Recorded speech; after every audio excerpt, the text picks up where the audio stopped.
famous and popular author, Chandik, has been practicing his literature for more than 3 decades. His real name is Premdas Roy.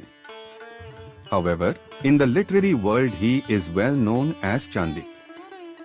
He has been writing in almost all areas of literature. He has authored more than 100 books. And his writings, almost all books are very popular with readers. He is also a famous translator. Premdas Roy translated Bhagavad into volumes, which is very popular with readers. He is the editor of a famous popular magazine. Through this magazine, many new promising writers have given the opportunity. Writing poetry is his first love. You have to really wonder. At the same time he can write stories, novels, dramas, songs, poems and even new type of short stories. Premdas Roy received criticism from readers very eagerly. Not only that, but also changed his literature based on that criticism. On this popular program many unknown things of the author's literature will be known, which is quite curious and enthusiasts.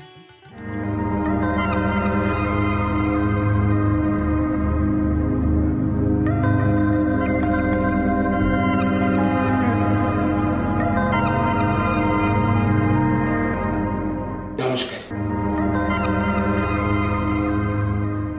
এই কথা বলতে গেলে আমাকে আমার পরিবারের কথা বলতে হয়, কারণ আমার বাবা ছিলেন মোটামুটি সাহিত্য মনস্ক মানুষ এবং আমি গ্রামের ছেলে।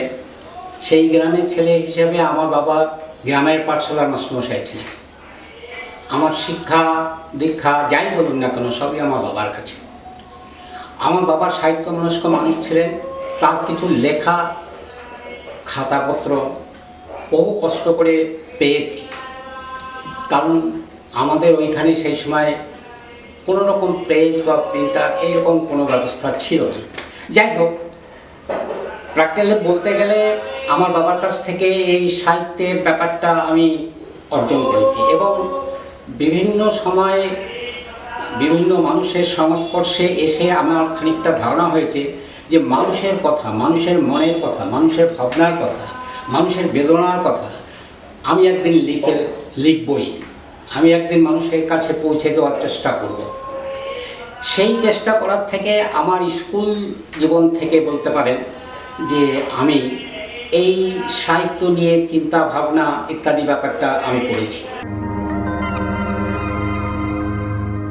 এটা সামাজিক দায়িত্ব বলেই আমি মনে করি। আর শুধু সামাজিক দায়িত্ব নয়, এটা শুধু সামাজিক দায়িত্ব নয়, এটা আপনি বলতে পারেন যে আমার একটা পূজা। কারণ ভক্ত যেমন ঈশ্বরের কাছে পুজো করে, আমি সাহিত্যের কাছেও পুজো করি।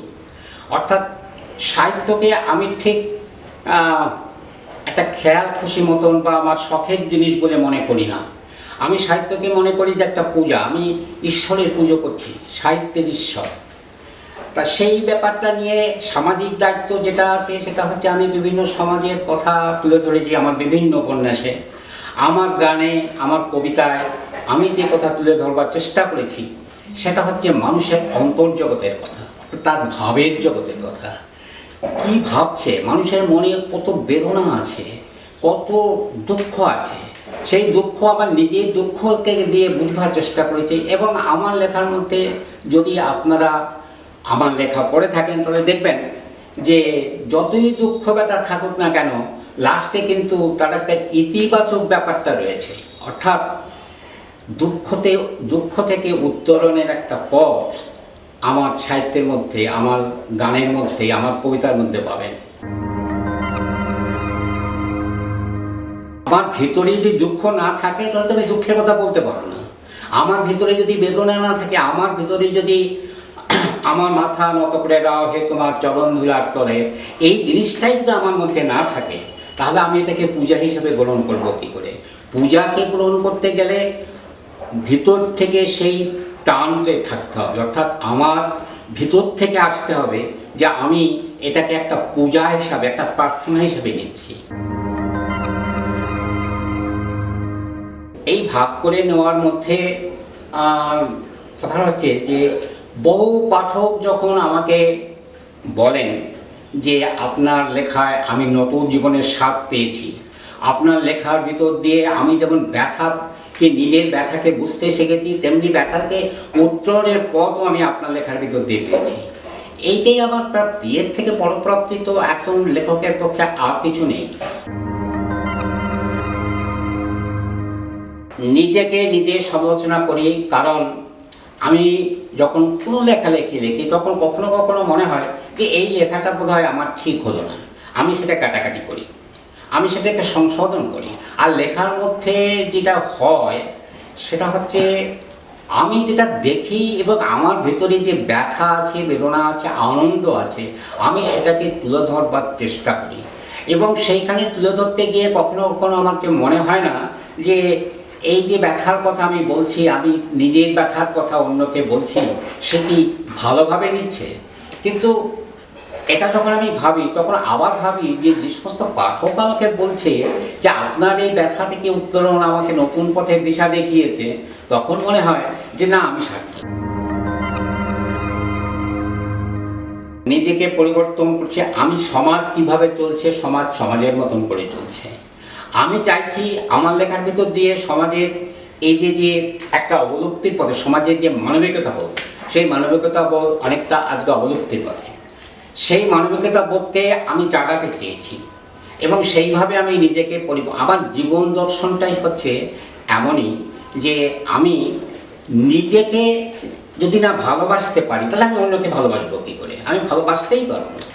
সুতরাং আমি আমার ব্যথাকে আমি অন্যের ব্যথা ভাবে মনে করি, আমার আনন্দকে আমি মনে করি অন্যের আনন্দ, আমার দুঃখ যন্ত্রণাকে মনে করি আমি অন্যের দুঃখ যন্ত্রণা, এবং সেইভাবে আমি নিজেকে তৈরি করবার চেষ্টা করি। এবং যে যুগটা সমসাময়িক ব্যাপার নিয়ে আমার প্রবন্ধ বা উপন্যাসে আমি লিখি, কিন্তু আমার কবিতা বা গানে আমি চিরকালীন সত্যকে তুলে ধরবার চেষ্টা করি। সেখানে কিন্তু আমি সমসাময়িক বলে কোনো লেখা খুব একটা লিখি না। আমি যে ভাষাটিকে ইউজ করি সেটা হচ্ছে যে একটা কর্পোরেট ল্যাঙ্গুয়েজ নয়, অর্থাৎ জনসাধারণের সাধারণ ভাষা নয়। যে ভাষাটাকে আমি ইউজ করি সেই ভাষাটা হচ্ছে একটা চিরন্তনী ভাষা। যেমন ধরুন, এক সময় পালি ভাষায় ত্রিপিটক লেখা হয়েছিল। সেই সময়কার কথ্য ভাষা ছিল পালি ভাষা। সংস্কৃত ভাষা সেই সময় ছিল রাজভাষা, কিন্তু সংস্কৃত ভাষার থেকে পালি প্রাকৃত হয়ে তো আমাদের বাংলা, হিন্দি, উড়িয়াতে তো অনেক ভাষার সৃষ্টি হয়েছে।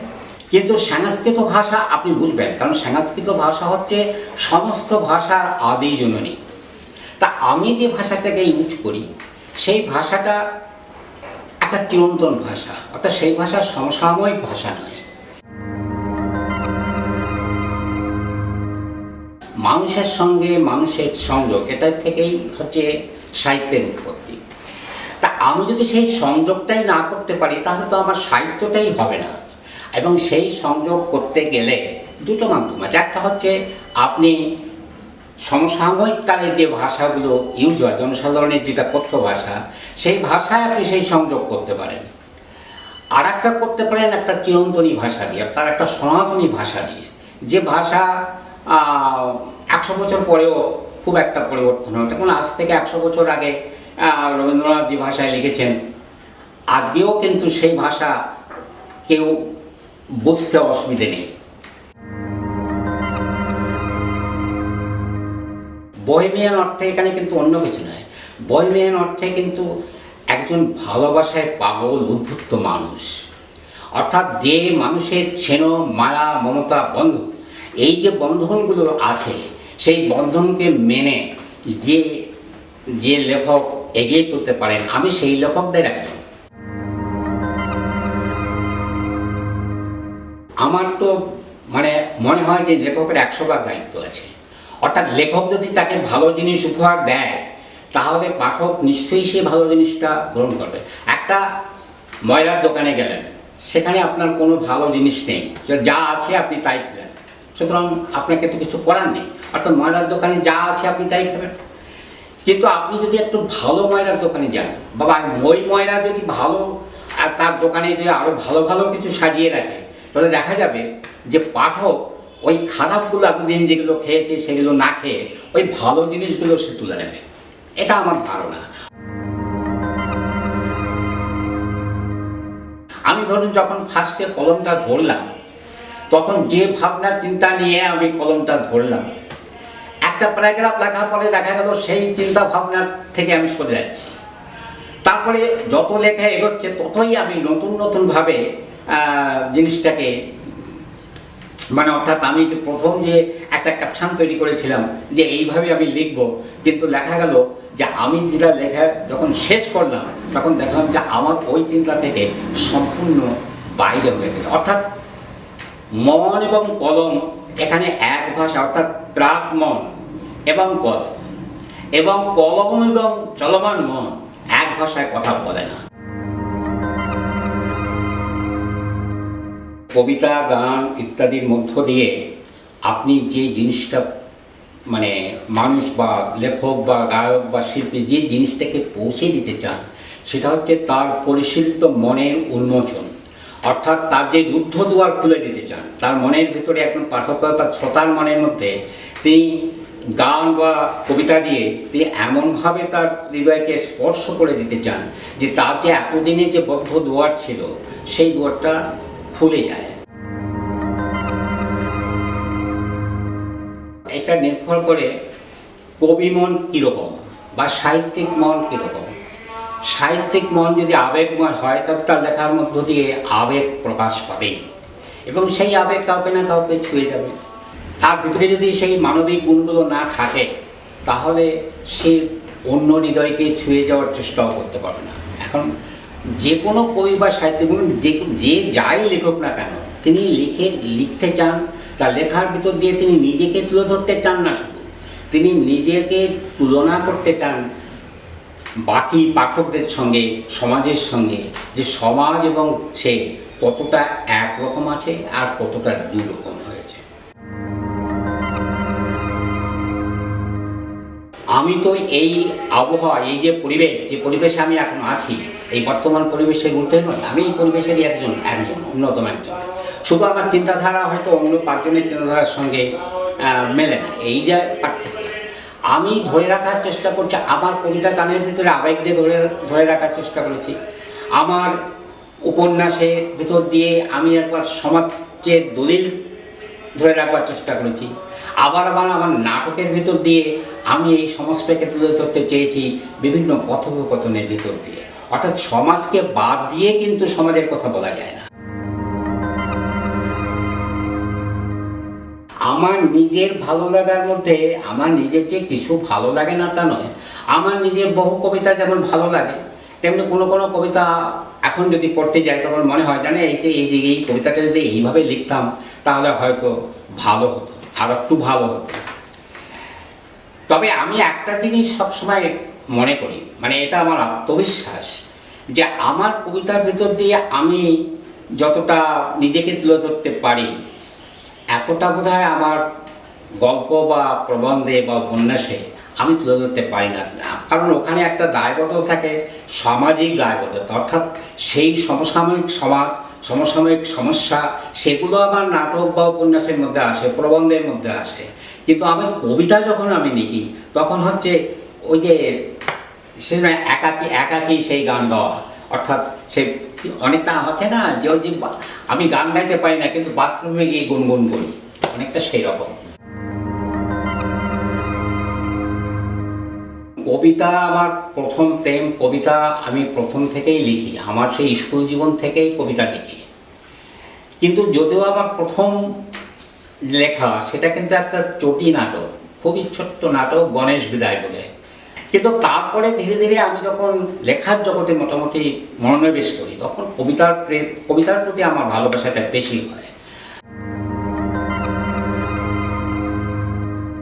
সম্পাদনার জগতে আমি যখন আসি তখন আমার যারা সেই দিনের সহযোগী ছিলেন তারা অনেকেই এখন আমার সঙ্গে নেই, আমার সঙ্গে মতদ্বৈতার কারণে তারা সরে আছে।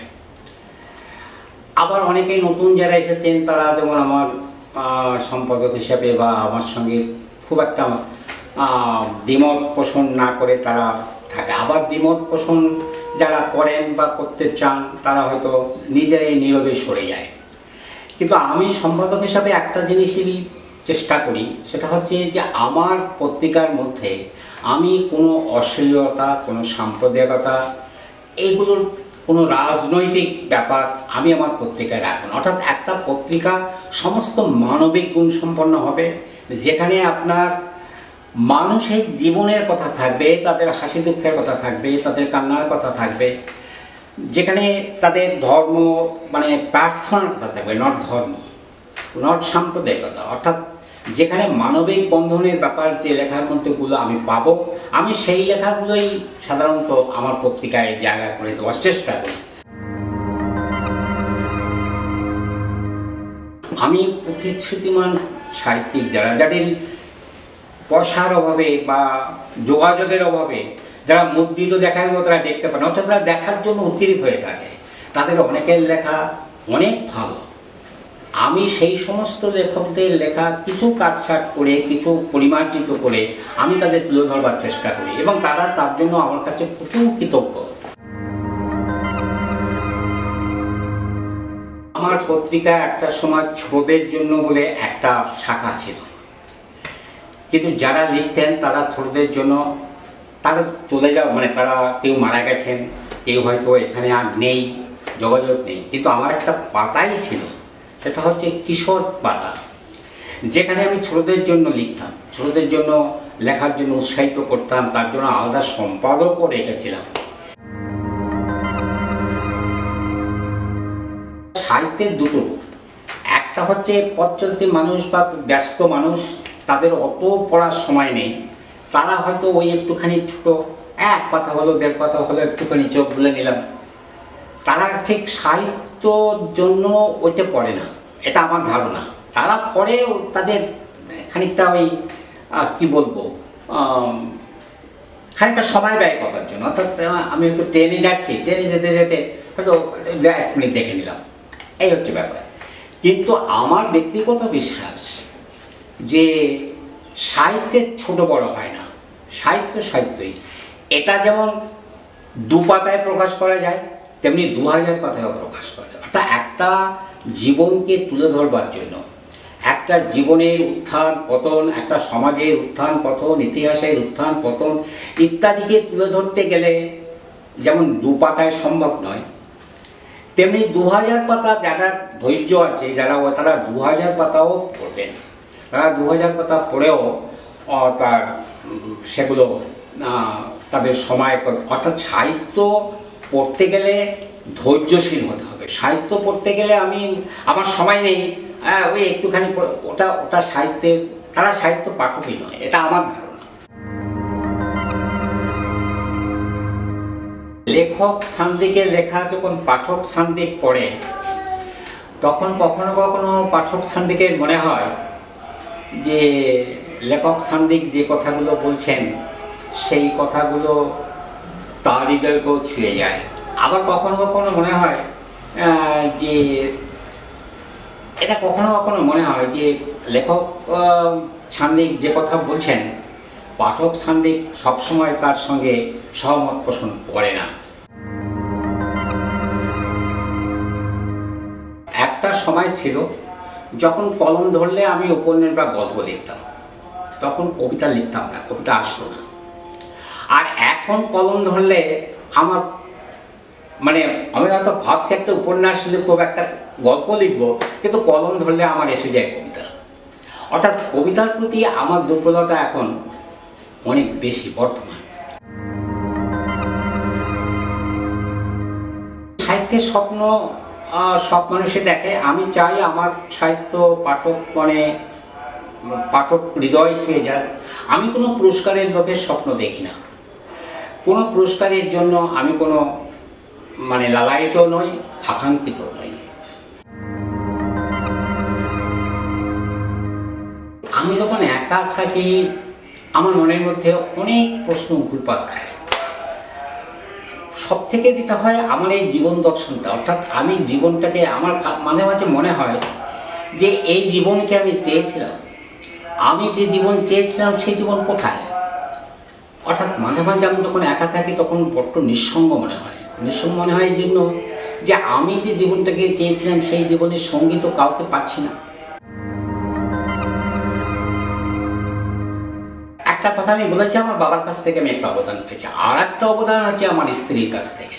অর্থাৎ সেই অবদানটা কিন্তু নীরব অবদান, সেই অবদান কিন্তু সরব অবদান নয়। অর্থাৎ আমার স্ত্রী কখনো আমার লেখা পড়ে না, কখনো আমার টেবিলে যান না, কখনো আমার লেখার টেবিলে আমার বইপত্র বা আমার লেখা ডায়েরি ফাইরি যদি থাকে উল্টো দেখবেন না, বা সেগুলো একটু ভাঁজ করে রাখবো, মুখ করে রাখবো, রাখবে না। তার এই যে নীরবতা, অর্থাৎ বলতে পারেন যে আমার লেখার প্রতি তার এই যে উদাসীনতা, এই উদাসীনতা আমাকে নেগেটিভ একটা পজিটিভ সাইড তৈরি করে দিয়েছে।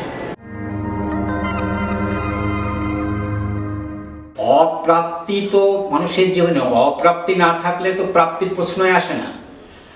প্রতিটা মানুষের জীবনে অপ্রাপ্তি আছে, সেই অপ্রাপ্তিকে পূরণ করবার জন্য সে প্রাপ্তির জন্য সে এগিয়ে চলে। সে যে কোনো কর্মক্ষেত্রে হোক বা যুদ্ধক্ষেত্রে হোক, যেখানে হোক না কেন। মানুষের জীবনে, আমার জীবনে অতৃপ্তি আছে, অনেক অতৃপ্তি আছে, অতৃপ্তি থাকবে না কেন?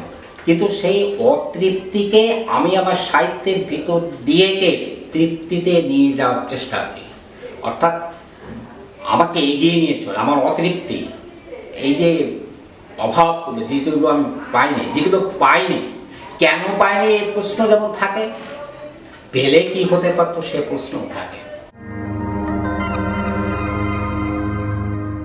অক্ষর, শব্দ যাই বলুন না কেন, এগুলো দেখুন অনেক সময় আমাকে অনেক পাঠক বলেন যে আপনার শব্দচয়ন, আপনার বাক্য গঠন এত অপূর্ব যে অতুলনীয়, একটু বলে অনেক সময়। শব্দের ক্ষেত্রে আমি খুব অত্যন্ত কড়া, অর্থাৎ আমি যে কোনো শব্দ ইউজ করতে দ্বিধা করি। অর্থাৎ শব্দকে স্বাধীনতার মধ্যে নিয়ে আসার জন্য আমার একটা আপ্রাণ চেষ্টা থাকে, বাক্য গঠনের ভিতর দিয়েও আমার সেই আপ্রাণ চেষ্টা থাকে। অর্থাৎ আমি যখন কিছু লিখি তখন তার শব্দ এবং তার বাক্য, এরপরে আমার একটা দুর্বলতা আছে। অর্থাৎ আমি আমার মতন করে বাক্য না হলে আমি সেটা লিখতে পারি না, লিখতে চাইও না। কতকাল লিখি না কিছুই, কিন্তু যেদিন দেখা হয়েছিল তোমার সাথে, সেই সে প্রথম মনে হয়েছিল লিখব না কেন। কারো ভালো লাগেনি বলে আর কারো লাগবে না ভালো, এমন তো নয়। হয়তো কেউ আছে মুগ্ধ মনে পড়বে যে কবিতা আমার, তবু হয়নি লেখা। কেউ তো বলেনি লিখতে, ভালোবেসে বলেওনি কেউ, তোমার কবিতা সাজাও আমাকে তুমি নবনব। সুধার ভাণ্ডার, আপনাকে প্রকাশিতে এত ভয় যদি, ইঙ্গিতে নিহিত কেন সুধার ভাণ্ডার। যে গেছে মরে বিশ্ব তাকে পাবে না কোথাও, সঞ্জীবনী মন্ত্রে তবু আমি তাকে দেব নব প্রাণ। কবি আমি, আমার সাজে না অভিমান কোনো, এ বিশ্বে আমি স্রষ্টা দ্বিতীয়, তাই আমি সৃষ্টি করে যেতে চাই নব নব রূপে মৃত প্রাণ যত। এ বিশ্বের রূপকার আমি, শোভা যত মনোরম, চারিদিকে আর্ত হাহাকার, বুকের গহনে যে ব্যথার ফলগু, চাই আমি সব কিছু নবরূপে হোক উদ্ভাসিত। কে তুমি? আগে কি দেখেছি কখনো? মনে তো হয় না, তবু তব যন্ত্রণা ছুঁয়ে যায় কেন বারবার হৃদয় আমার। এই তো একটু আগে এই পথে চলে গেছে মৃতের মিছিল, প্রতিধ্বনিত কণ্ঠ তাদের, হে কবি যারা আছে পড়ে, সাজাও তাদের তুমি নবনব রূপে। ওরা যে আপন তোমার, ওদের মাঝে খুঁজে নাও তাকে যে আছে প্রতীক্ষায় তত।